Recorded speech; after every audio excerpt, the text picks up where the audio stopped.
चिंतन चिंतन।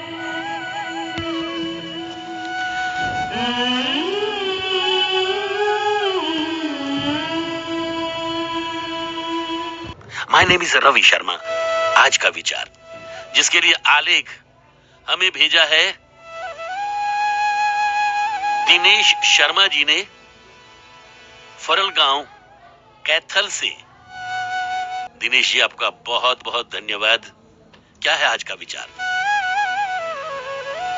कहते हैं कि अक्सर आप माँ की ममता को सम्मान देते हुए चिंतन में बहुत सारे किस्से कहानियां सुनाते हैं। आज जरा पिता का जिक्र हो जाए। हम सोचते हैं कि पिता माँ से कम प्यार करता है अपनी संतान से। ऐसा नहीं है। माँ अपनी ममता प्रकट कर देती है। पिता के हृदय में वात्सल्य छुपा रहता है। माँ की आंखों में आप आंसू पढ़ लेते हैं। पिता आंसुओं को छुपाकर, दर्द को दबाकर अपनी संतान के प्रति हर बलिदान देने को तैयार रहता है। जानना चाहते हैं कैसे? आज फिर सेठ जी के सीने में बहुत ज्यादा दर्द हो रहा था। जैसे तैसे वो किसी तरह हॉस्पिटल पहुंचे। डॉक्टर से बात की। डॉक्टर ने कह दिया आपको तुरंत ऑपरेशन करवाना पड़ेगा। अभी पैसे जमा कराएं और हॉस्पिटल में दाखिल हो जाएं। कल ही आपका ऑपरेशन करना पड़ेगा। सेठ जी को कुछ नहीं सूझ रहा था। जिंदगी के आगे पैसा कुछ नहीं होता।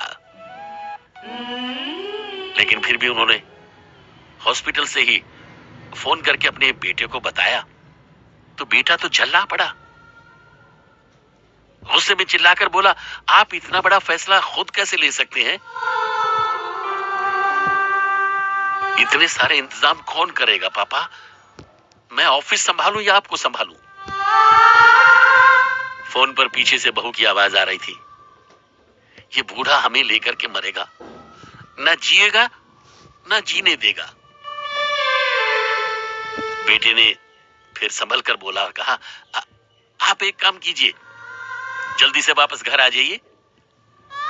जब इंतजाम हो जाएगा तो हम ऑपरेशन करवा लेंगे।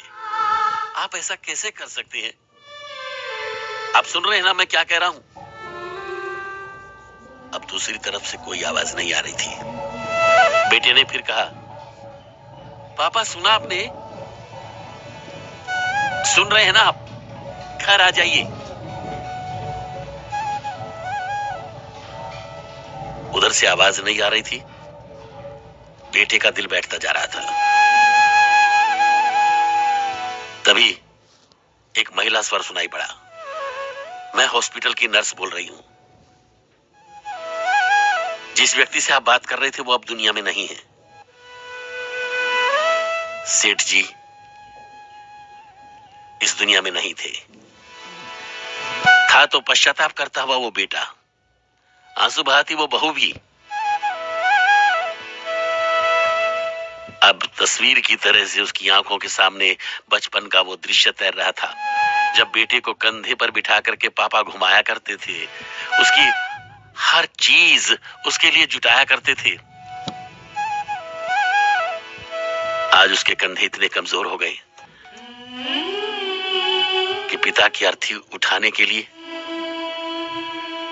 शक्ति नहीं जुटा पा रहे थे। कभी कभी हम रिश्तों की कदर नहीं करते, पर जब सर से माता पिता का साया उठ जाता है तो एक एक पल, एक एक संवाद उनके साथ, उनका एक एक उपकार हमें याद आता है और रुलाता है।